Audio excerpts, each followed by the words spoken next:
Ok, entonces vamos a hablar de la utilidad de estas curvas. Vamos a hablar, en primer lugar, de la mecánica respiratoria, de la resistencia friccional, que es por el flujo, y la estática.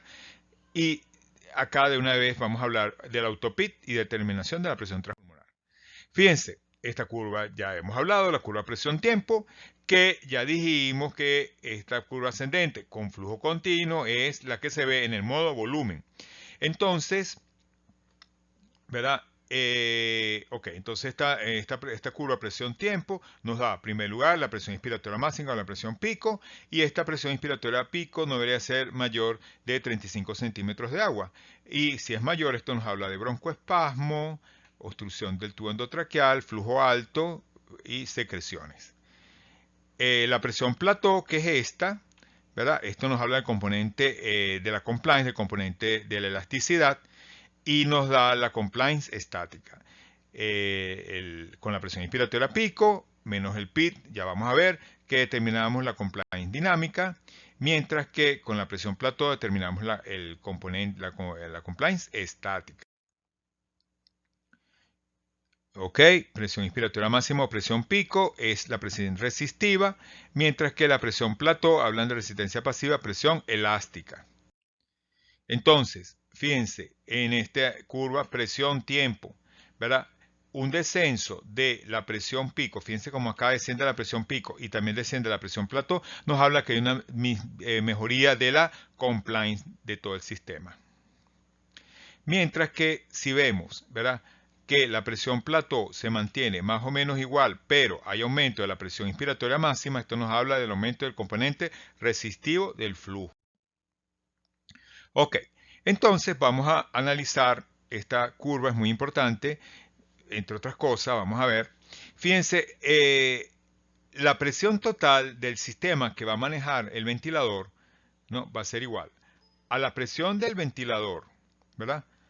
Más la presión propia del esfuerzo del paciente, o sea, la presión ventilador más la presión del que va a dar el paciente es igual, él tiene que vencer el componente estático que es volumen corriente entre la compliance del sistema respiratorio, que es esta primera parte, más el componente dependiente, la resistencia dependiente del flujo, la resistencia friccional, que es resistencia de la vía aérea por el flujo inspiratorio, más el componente del PIC, que es lo que tiene que vencer el paciente para iniciar la inspiración.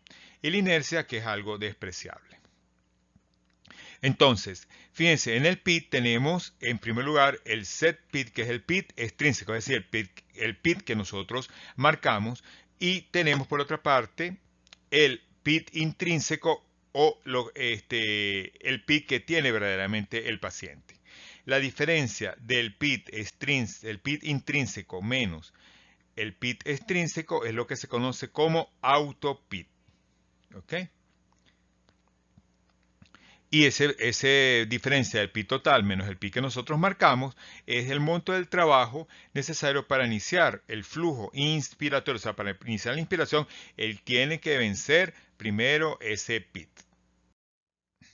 Entonces, el autopit sería un obstáculo a vencer en caso de iniciar respiraciones con trigger. El paciente tiene que hacer un esfuerzo mayor negativo para disparar una respiración. Vamos a ver acá, fíjense. Dijimos, este que está acá arriba es el PIT intrínseco, ¿verdad? Y el que está acá abajo, que es el que nosotros marcamos, el PIT extrínseco. Entonces, por ejemplo, si nosotros tenemos un PIT extrínseco de 2, pónganse ustedes, PIT extrínseco de 2 centímetros de agua, ¿no? Este PIT, fíjense, es de 2, ¿verdad? Y el trigger, o sea, lo que nosotros marcamos que tiene que hacer el paciente el esfuerzo que tiene que hacer para que se dispare una respiración asistida es de menos 1, ¿verdad? Entonces, ¿a cuánto debería bajar el paciente la presión para disparar el ventilador? Bueno, debería bajar de 2 a por lo menos 1, o más de 1. ¿No? O sea que la presión debería llegar por lo menos a 1, ¿verdad? Para poder disparar la respiración. O sea, parece una respiración de tipo asistida. Ok, debería llegar a 1 como sale acá. Ahora bien, si nosotros tenemos un PIT, teníamos un PIT extrínseco 2, pero ahora tenemos, ¿verdad?, un PIT intrínseco que vamos Ya sabemos que es el verdadero PIC que tiene el paciente, pero tenemos realmente un PIC intrínseco de 6, con el mismo trigger de menos 1. ¿El autopic cuál sería? Sería 6, que es el PIC intrínseco, menos 2, que es el PIC extrínseco, que es el que nosotros marcamos, y esto da 4. Entonces, el paciente debe bajar, como tiene un trigger de menos 1, entonces debe bajar 5 de presión, ¿no? 5 de presión para poder disparar una ventilación. Es decir, 1 por debajo del PIC extrínseco, igualmente hasta 1 centímetro de agua, pero como tiene 6 centímetros autopic, no, entonces tiene que bajar 4 centímetros para llegar a 2, que es el PIC extrínseco, y además tiene que bajar uno más, es decir, tiene que igual bajar hasta 1 centímetro de agua para poder disparar, pero tiene que hacer un mayor esfuerzo. ¿Ok? Fíjense lo que es el autopit. Acá lo vemos. Este es el pit extrínseco, ¿verdad? ¿Verdad? Y este es el pit intrínseco. Este que está aquí. ¿Ves? Este que está aquí.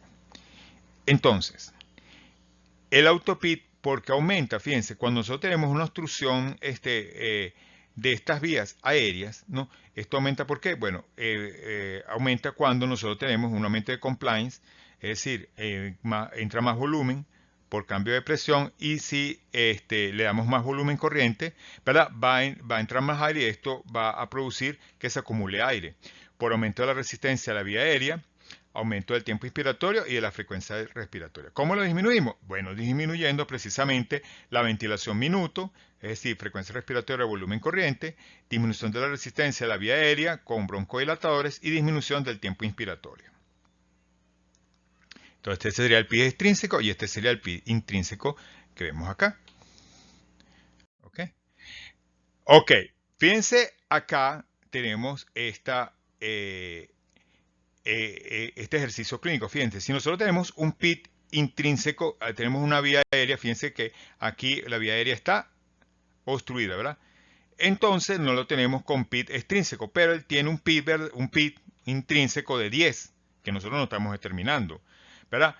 Entonces, como no tiene PIC extrínseco, el autopic que tiene este paciente es 10. Y si el paciente tiene una sensibilidad, o sea, nosotros ponemos un trigger de una sensibilidad de menos 1, ¿verdad? Entonces, para hacer una respiración asistida, o sea, para disparar una respiración asistida, ¿cuánto tiene que bajar la presión el paciente? Si él tiene una autopí de 10, ¿no? Y tiene una sensibilidad de menos 1, bueno, él tiene que hacer un esfuerzo de 11, ¿verdad? De 11 para poder disparar una ventilación. Ahora bien, si nosotros le colocamos, ¿verdad? Si nosotros le colocamos, ok, a este mismo paciente, ¿verdad? Con un PIT intrínseco de 10, ¿verdad? Ahora le ponemos un PIT extrínseco de 8. ¿Cuánto sería la autopid ahora?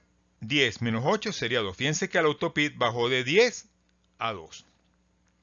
Y tenemos la misma sensibilidad de menos 1, ¿verdad?